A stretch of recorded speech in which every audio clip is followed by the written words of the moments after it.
Nabo, non era come, dire sanabo, Mampondo, Mamba, Meia Costueleton, Lobo Pulo, Mampondo, Vedono, Meia Costueleton, Lobo Pulo, Apon, Beveno, Dora Yikemere, Minando Que, e si cura, Zanon Sojabuda, Seco, Pronzare, Buenwa, Avô, Pure, Mangome, Moteco, Naruka, Jama, Sangue, Demora, Sota, Pablo, Balico, Aoja, Ento, Ento, Yombi, Weka, Meka, Ewa, Yimbome, Avô, Família, Iwa, Número, Yagi, Wenu, Iwa, Cadinho, Enanda, Família, Adobe, Boro, Yagi, Família, Dino, Hamut, Awado, Pataboku, Tukulanaro, Tiokumi, Penajo, Pedon, Petu, Bona, or Babodi, Abula, the book, Oya, the lady, and Maja Correto, Umope,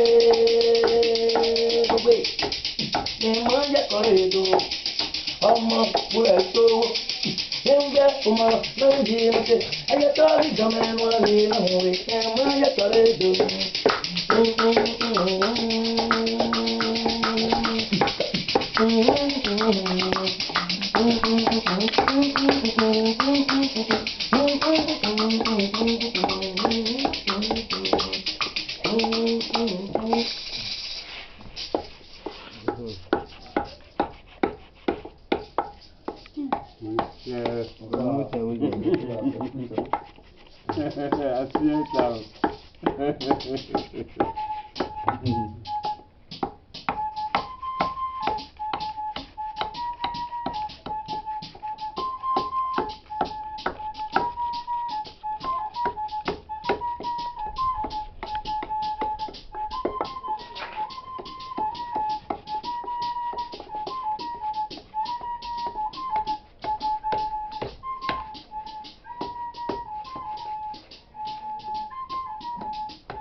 Doko ge kin doko.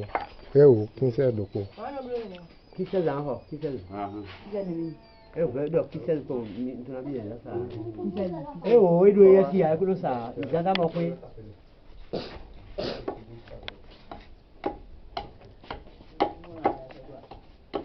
Musa.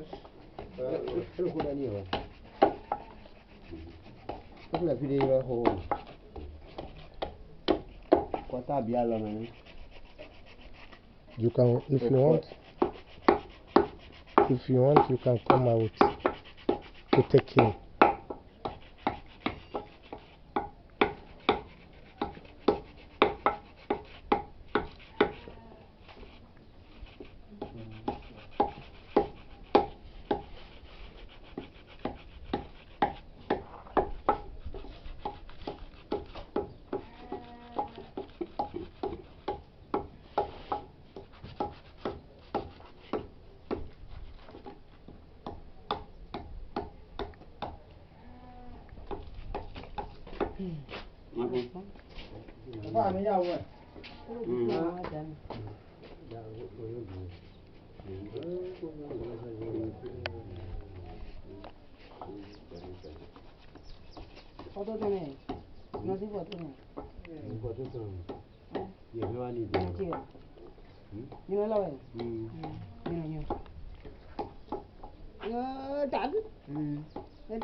这中啊。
Galo ko iwe de no me dia to. Kana je kwa tawari. Ala su de kwa. Ne ya. Upla dia liya ji je me ji la ji. Liya ji je me la. Ko bo yera ya. Atera bi kwa do. Ana sande di.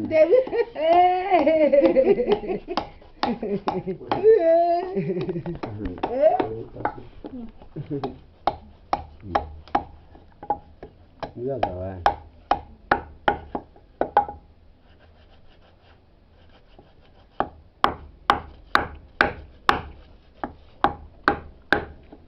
Ya un día de va a dar un buen día. La mettons blé de bois. Mettons. Et toi, la mettons blé, tu veux dire. C'est convenu. On va aller dire, je peux dire. Ça va, ça va. Ça y est, ça va. Mais il va te faire. Il va te faire. Il va te faire. Il va te faire. Il va te faire. Bien. Me voyez. Après, il a fait deux dieux.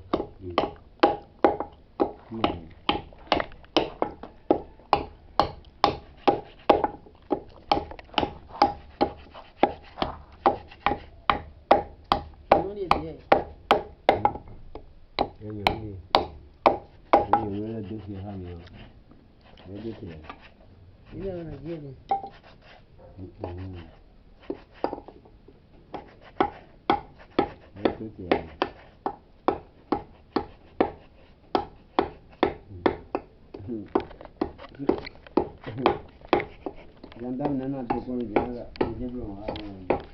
Kalau ni ada kawan nak boleh dulu. Mana ada? Ni bila yang tu boleh. Nana ada mungkin dia tu nak kawan ni lah.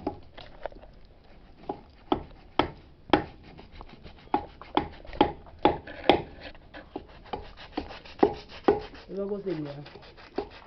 Lo sendiri kan ya? Oh sendiri ya.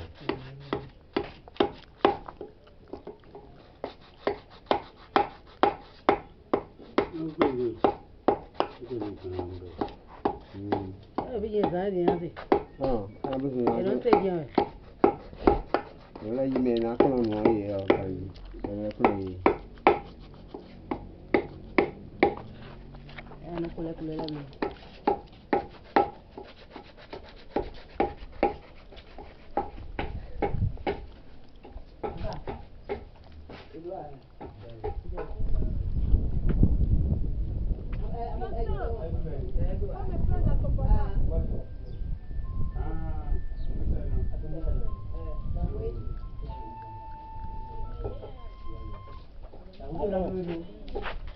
Avocat yang le, arafia menuju. Halo. Kena tele. Wai. Ulo saja. Boba tu kau. Oh, nuai bawa bilang kita. Nó cái gì à, có được về. Anh nha. Hả? Em mới chưa về. D'accord. Mang cái gì rồi? Anh thì anh lắm rồi đi. Ôi. Ê sao đi?